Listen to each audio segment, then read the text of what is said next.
Os Espíritos do Senhor, que são as virtudes dos céus, qual imenso exército que se movimenta ao receber as ordens do seu comando, espalham-se por toda a superfície da terra e, semelhantes a estrelas cadentes, vêm iluminar os caminhos e abrir os olhos aos cegos.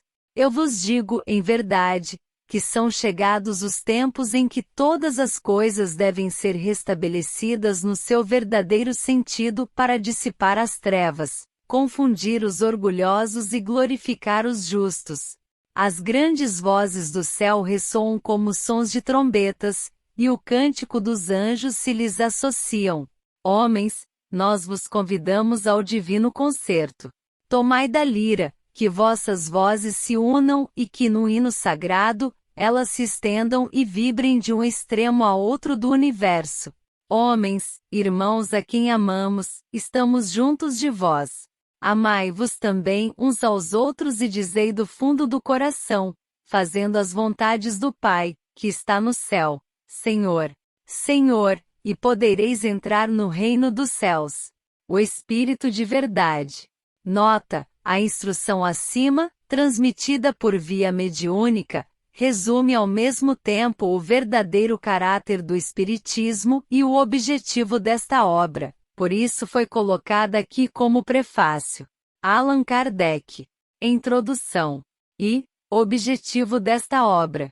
As matérias contidas nos Evangelhos podem ser divididas em 5 partes: os atos comuns da vida do Cristo, os milagres, as predições, as palavras que serviram de base para o estabelecimento dos dogmas da Igreja, e o ensino moral. Se as 4 primeiras partes têm sido objeto de controvérsias, a última permaneceu inatacável. Diante desse código divino, a própria incredulidade se curva. É o terreno onde todos os cultos podem reunir-se, a bandeira sob a qual todos podem abrigar-se, quaisquer que sejam suas crenças, porque jamais constituiu matéria das disputas religiosas, sempre e por toda parte suscitadas pelas questões dogmáticas. Aliás, se o discutissem, as seitas nele teriam encontrado sua própria condenação, visto que a maioria delas se agarra mais à parte mística do que à parte moral, que exige de cada um a reforma de si mesmo. Para os homens em particular, aquele código é uma regra de conduta que abrange todas as circunstâncias da vida pública e privada, o princípio de todas as relações sociais que se fundam na mais rigorosa justiça. É finalmente e acima de tudo, o roteiro infalível para a felicidade vindoura, o levantamento de uma ponta do véu que nos ocultava a vida futura. É essa parte que será o objeto exclusivo desta obra.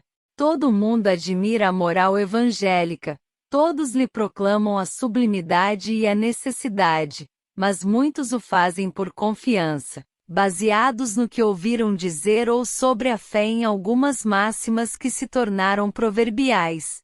Poucos, no entanto, a conhecem a fundo e menos ainda são os que a compreendem e sabem deduzir as suas consequências. A razão disso está em grande parte na dificuldade que apresenta a leitura do Evangelho, ininteligível para grande número de pessoas.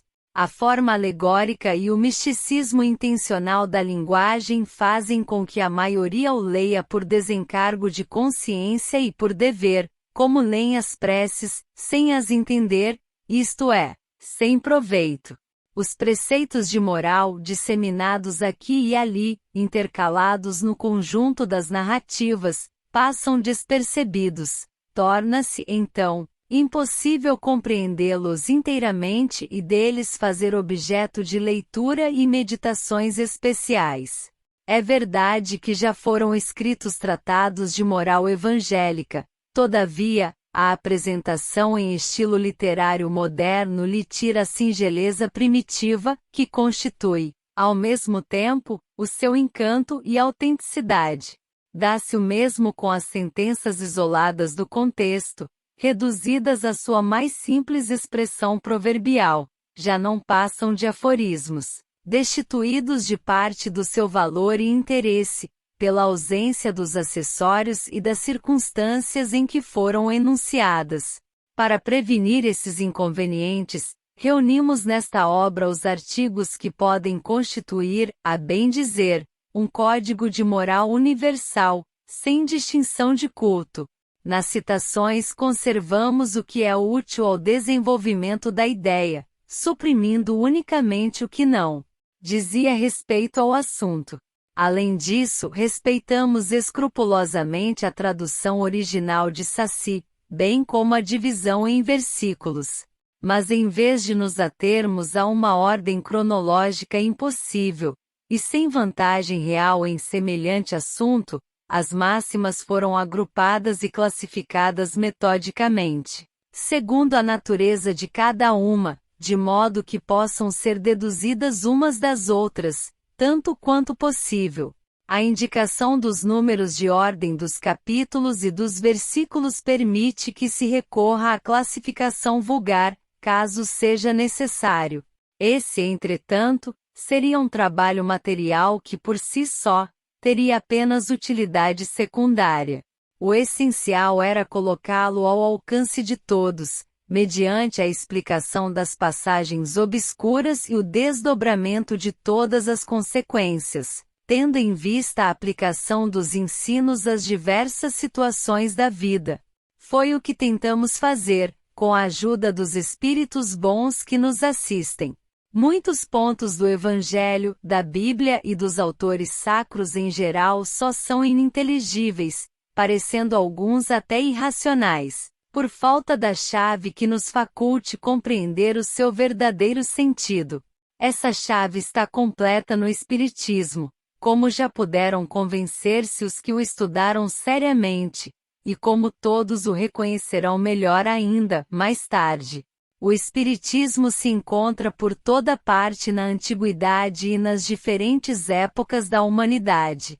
Em toda parte encontramos os seus vestígios, nos escritos, nas crenças e nos monumentos. É por isso que se ele rasga horizontes novos para o futuro, projeta luz não menos viva sobre os mistérios do passado.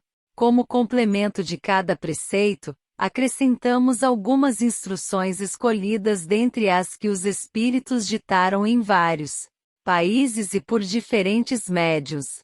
Se essas instruções tivessem emanado de uma fonte única, poderiam ter sofrido uma influência pessoal ou do meio, ao passo que a diversidade das origens prova que os espíritos dão seus ensinos por toda parte e que ninguém goza de qualquer um. Esta obra é para uso de todos. Dela cada um pode colher os meios de conformar sua conduta pessoal à moral do Cristo. Os espíritas nela encontrarão, além disso, as aplicações que lhes dizem respeito de modo especial. Graças às relações estabelecidas, daqui em diante e de maneira permanente, entre os homens e o mundo invisível, a lei evangélica, ensinada a todas as nações pelos próprios Espíritos, já não será letra morta, porque todos a compreenderão e serão incessantemente compelidos a pô-la em prática, a conselho de seus guias espirituais. As instruções dos Espíritos são verdadeiramente as vozes do céu que vêm esclarecer os homens e convidá-los à prática do Evangelho.